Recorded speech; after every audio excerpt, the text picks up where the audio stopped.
نہیں پڑے گا. یہ یاد ہے کچھ ذہن میں ہے؟ مشکات میں پڑھا ہے یہ. تو یہ کہ اللہ تعالیٰ نے انسان کو تو پیدا کر دیا، لیکن اللہ تعالیٰ نے انسان کو جو پیدا کیا وہ انسان کے ضرورت کے لیے پیدا کیا ہے، اپنی ضرورت کے لیے پیدا نہیں کیا. الفاظ سننا غور سے. اللہ نے انسان کو جو پیدا کیا وہ انسان کی ضرورت کے لیے پیدا کیا ہے، انسان کے فوائد کے لیے پیدا کیا ہے، اپنی ضرورت کے لیے پیدا نہیں کیا. تو پھر سوال پیدا ہوگا پھر اللہ نے عبادت کیوں رکھی ہے؟ تو اس کا جواب یہ ہے کہ اللہ نے انسان کو پیدا کرنے کے بعد جو چیز بھی اس کو عطا کی ہے وہ اس کے فائدے کے لیے عطا کی ہے. جواب سمجھ آ گیا کہ اللہ نے انسان کو پیدا کرنے کے بعد جو چیز بھی اس کو عطا کی ہے وہ اس کے فائدے کے لیے عطا کی ہے. تو اللہ نے جو انسان اور جنات کو عبادت کا جو حکم دیا ہے وہ اس میں بھی ان کا فائدہ ہے، اس میں اللہ کا فائدہ نہیں ہے. اس میں ان کا فائدہ یہ ہے کہ اگر وہ عبادت کریں گے تو جنت کے مستحق ہوں گے، یعنی اللہ کا عدل کام آئے گا. پھر وہاں کچھ پلے پڑا بھائی سیف الرحمان؟ جی ہر انسان کو مسلمان گھر میں کیوں نہیں پیدا کیا؟ پھر کیا چیز؟ ہر انسان کو الگ الگ کیوں پیدا کیا، منتشر کیوں پیدا کیا؟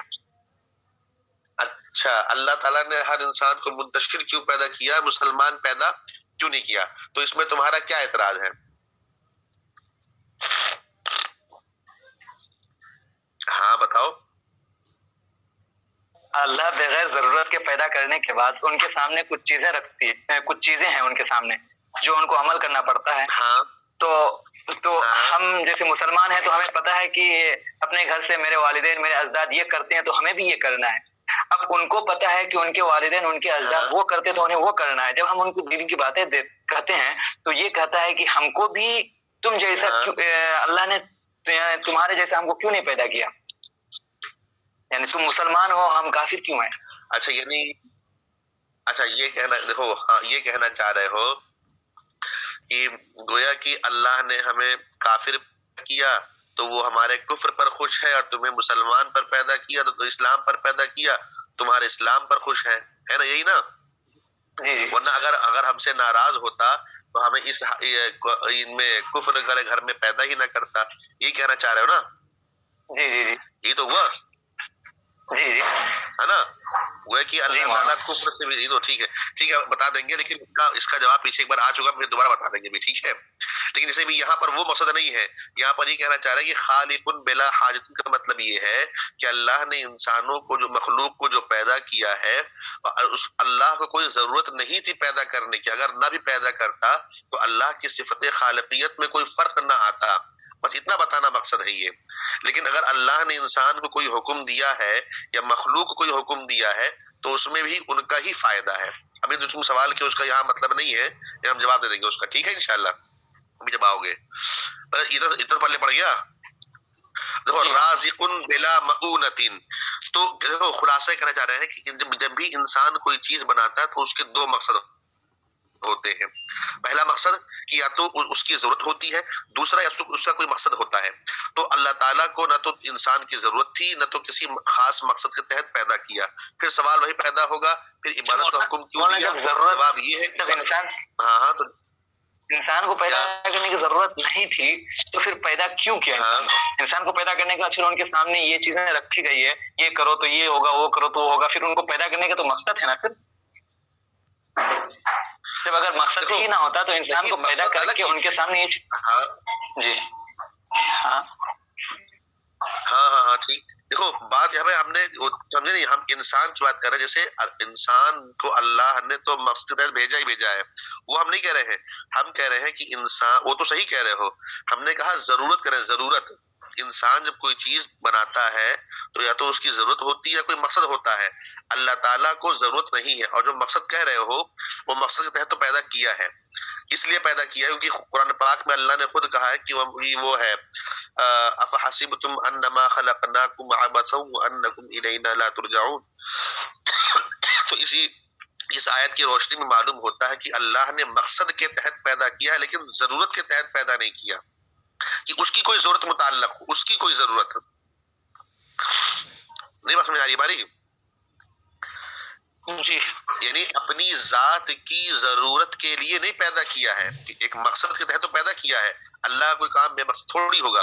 ہم کہہ رہے ہیں اللہ نے انسان کو یا مخلوق کو اپنی ذات کی کسی ضرورت کے لیے نہیں پیدا کیا ہے، ہاں مقصد کے تحت پیدا کیا ہے. یہ تو ہم بھی کہہ رہے ہیں، ٹھیک ہے.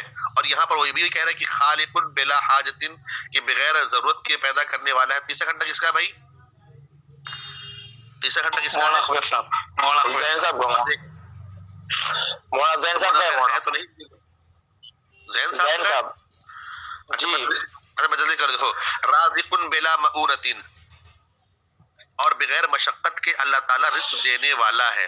کیا مطلب ہے کہ دیکھو تو ہمیں اور آپ کو جب کسی کو رزق پہنچانا ہوتا ہے، روزی دینی ہوتی ہے، تو کیا ہوتا ہے کتنی مشکل ہوتی ہے ہمیں، ہے نا. لیکن اللہ تعالیٰ اپنے مخلوق میں سے ہر ایک کو رزق بآسانی پہنچا دیتا ہے، چاہے وہ مخلوق زمین پر ہو، پہاڑوں میں ہو، سمندروں میں ہو، کہیں بھی ہو، اللہ تعالیٰ اس کو رزق ضرور پہنچا دیتا ہے نا. تو اللہ تعالیٰ کو کسی کے رزق پہنچانے میں کوئی دقت پریشانی نہیں ہوتی ہے ہمارے اور آپ کی طرح.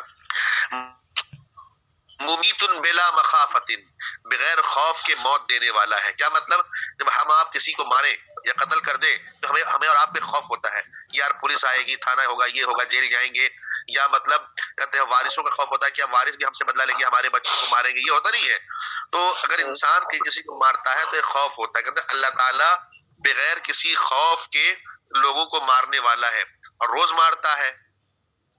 باعث بلا مشقت، اللہ تعالیٰ بغیر مشقت کے دوبارہ زندہ اٹھائے گا. یہ بھی ہے. عموماً کیا ہوتا ہے کہ آدمی جب پہلی مرتبہ کوئی چیز بنا کر کے توڑ دیتا ہے، پہلی مرتبہ فوراً، یعنی ہے نا، جب دوبارہ بناتا تو اس کو دقت پیش آتی ہے اس چیز سے بنانے میں. تو اللہ تعالیٰ نے جیسے انسان کو پہلی بار پیدا کیا ہے تو دوبارہ بھی اس کو پیدا کرنے میں کوئی دقت اور پریشانی نہیں ہوگی. بس رہنے تو اتنا ہی ہے نا. تم جو کہہ رہے ہو ابھی آ رہے ہو نا، آؤ مدد سے آؤ. امتیاز آگے نہیں آئے ہوگی؟ ہاں یہی بات کرو اس پہ نہ کرو، ٹھیک ہے. چلے پھر اگلا جو پڑھو گے ما زال بی صفات ہی قدیمن سے، یہ کہتے ہیں یہ ہم نے لکھا ہے، ہم اس کو لکھ کے بھیج بھی دیتے ہیں، تمہارے پر یاد بھی کر لینا. اور اس میں فرقہ معتزلہ اور فرقہ جہمیہ کا رد ہے، وہ پڑھو. چلو السلام علیکم. وعلیکم السلام ورحمۃ اللہ.